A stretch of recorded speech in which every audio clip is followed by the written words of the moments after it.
With the new GT Online weekly update, we've got a bunch of discounts on properties and tons of vehicles. In this video, I'm going to show you 5 things you shouldn't miss out on this week and where it's worth investing to make the most out of these deals. This update runs from April 10th to April 17th. Thank you so much for all the support on last week's weekly update video.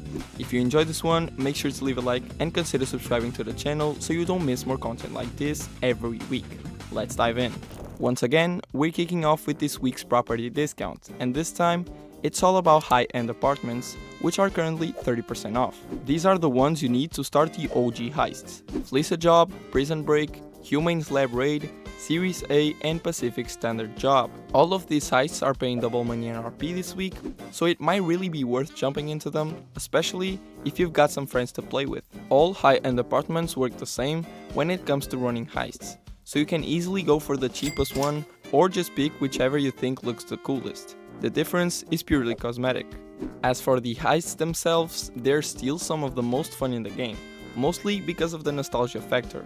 The only downside is you can't do them solo, and finding players who are actually down to run them can be tricky these days.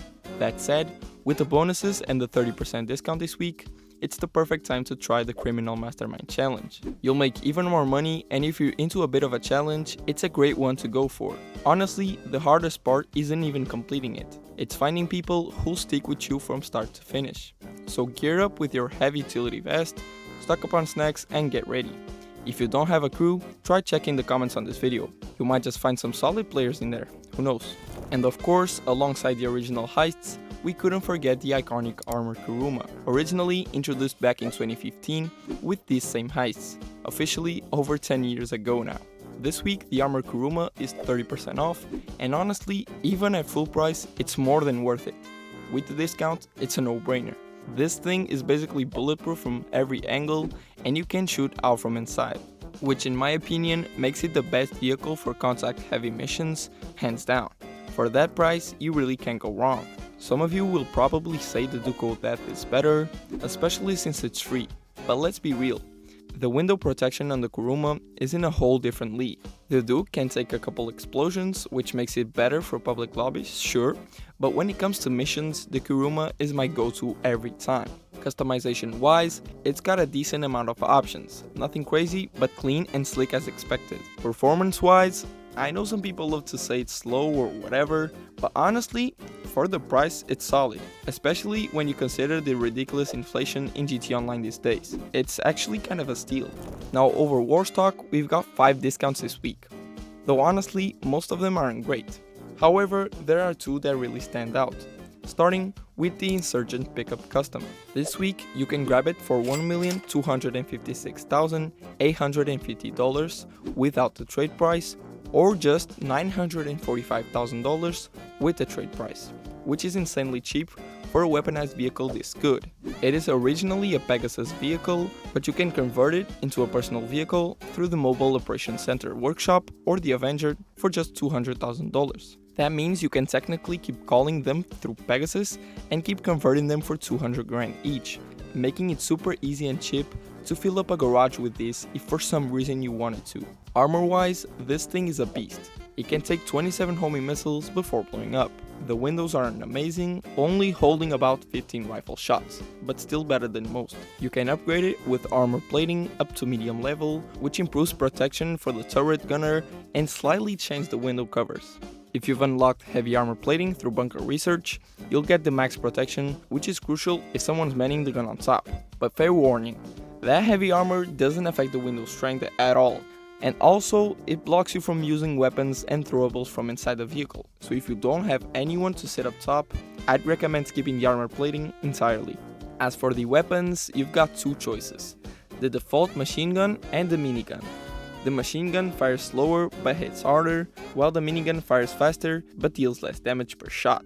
And yeah, you'll need to unlock the minigun via bunker research too. You can also add proximity mines, which are a really solid upgrade. I genuinely think it's a great looking vehicle, and performance wise, it's not bad at all, especially for something this heavy. It also handles off-road really well, and maybe the coolest part, it can carry 9 people. 9. I have no idea where you're gonna find 8 other people to fill it up, but it will definitely be hilarious to see. Staying on Warstock, we've got the Bravado Half-Track. This beast is available for $1,578,045 without the trade price and $1,186,500 with the trade price. This thing has the same level of armor as the Insurgent. It takes 27 homing missiles or 9 RPGs to blow it up, but it does have one clear advantage over the Insurgent: the front window protection. Even after the glass breaks, bullets still get blocked, meaning you're completely immune to front-facing gunfire. The sides though, yeah, not the same story. In the back, as you can clearly see, there's a mounted weapon where another player can hop in, and you can upgrade that turret via bunker research to a quad 20mm auto cannon. And this thing is absolutely overpowered. I don't know if you can see this, but it's hitting. Look at that.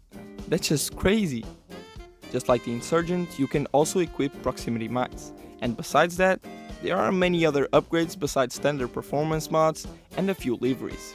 Performance-wise, it's not the fastest vehicle out there, but it's still solid for its class. It's a bit slower and doesn't handle like a sports car, but for a vehicle like this, it does the job just fine. Overall, it's a really solid choice for missions, especially if you've got a friend riding in the back. Plus, it's just a fun and unique vehicle to mess around with. And last on the list, we've got the Dubachi Wagner coming out this week for $1,074,500 at 30% off. This car is actually really good in terms of performance, especially if you're on the old gen version of the game. It has a decent amount of customization, and personally, I don't think it's a good looking car, to be honest. You can judge me in the comments if you want to, but for me, it's just not pretty. But at this price, you really can't go wrong with this car. And moving on to honorable mentions this week, we've got the Zabo from Warstock. It's not a good vehicle to drive at all, as it has very tight wheels and basically flips over at the slightest thing. However, it has one of the best armors in the game, and it can take up to 14 homing missiles or RPGs, which is pretty good. It can also be used in water just like the APC, which makes it a bit more useful, let's say. But if you have an arcade, you can test this vehicle by setting the getaway driver to 10% and choosing the Zabas. This way, you'll be able to test this thing out. It won't be upgraded, but you'll get a basic idea of how it works. At the LS car meet, the prize right vehicle is the Ubermax Cypher, which is an excellent car and not hard to win this week. All you need to do is stay on the top 5 for 2 days in a row, so you don't even need anyone to trade wins with. Really easy car to collect this week as well. And finally, over the test track vehicles, we've got the Progen GP1, which is going for $1,260,000 this week. Not a terrible price. Of course, it's not as good as the other cars listed earlier in the video, but it's still an incredible car. Great acceleration, good handling, and very fun to drive. If you want, I'd recommend testing it out here at the test track before you decide to buy it. But overall, I think it's a pretty solid pick this week. And that wraps up everything. This week we've got some pretty good discounts, decent money bonuses, not amazing but not bad either, and overall it's a solid week. Thank you so much for watching until the end, drop a thumbs up to help it reach more people, and as always, I'll see you in the next one.